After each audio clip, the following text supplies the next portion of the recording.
Kami dari kelompok 5, saya Mutiara Sani, di sebelah saya ada Rere Oktaviani, ada Fahim Said, ada Bang Andi Sitompul, juga ada Malik Pandidi. Pada kesempatan ini kami mau mempresentasikan tentang penelitian kami yang berjudul Analisis Kinerja Perkerasan pada Kegiatan Preservasi Jalan Sekunder di Jalan Megawati, Kota Binjai.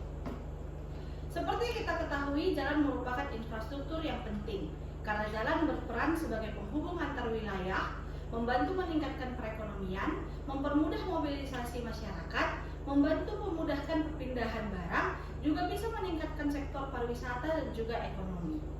Namun dalam kenyataannya di Indonesia kita bisa melihat bahwa banyak jalan yang rusak, baik dalam hal rusak ringan, rusak sedang, sampai rusak berat. Rusak ringan yang paling sering kita temui seperti retak, jalan berlubang, jalan bergelombang, permukaan yang aus.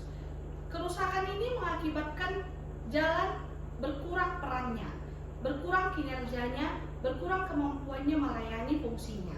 Maka dari itu perlu diadakan tindakan untuk menangani kerusakan, baik itu dalam hal rehabilitasi maupun rekonstruksi. Pada penelitian kami membatasi studi kasusnya pada ruas Jalan Megawati di Kota Binjai.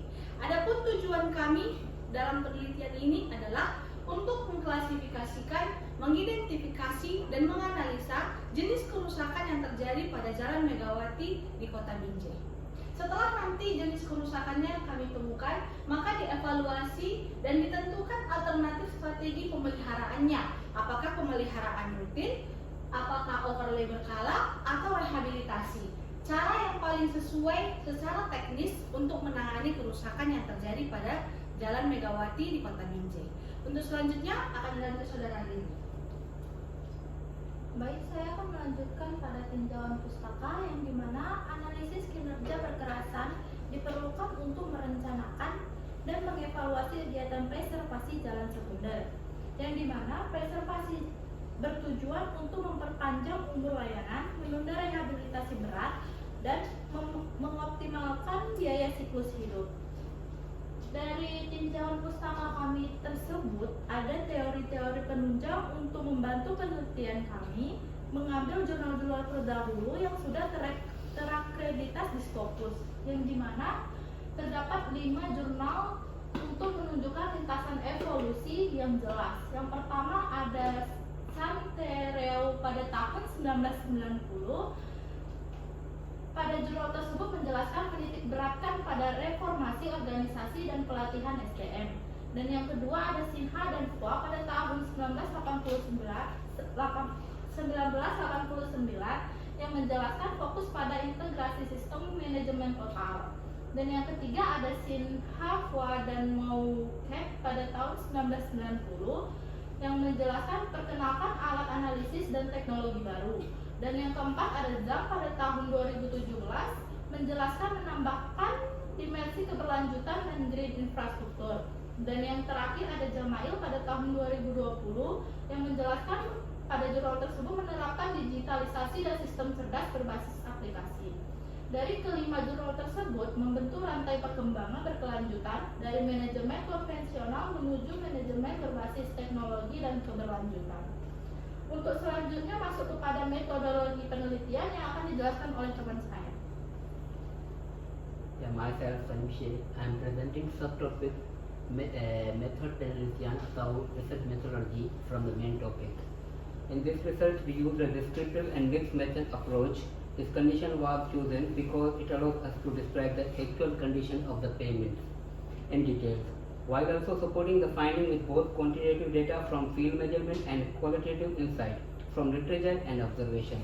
The purpose of using this dual approach is to gain a more comprehensive understanding of road performance and the cause of surface distress. So we conducted this research a few days ago using the direct observation method in the field on Jalan Kota, Megawati, Binjai City. Ada foto di bawah. Ini adalah foto dari site. For further discussion on hasil penelitian, my friend will elaborate. Terima kasih. Di sini saya akan melanjutkan hasil penelitian kami.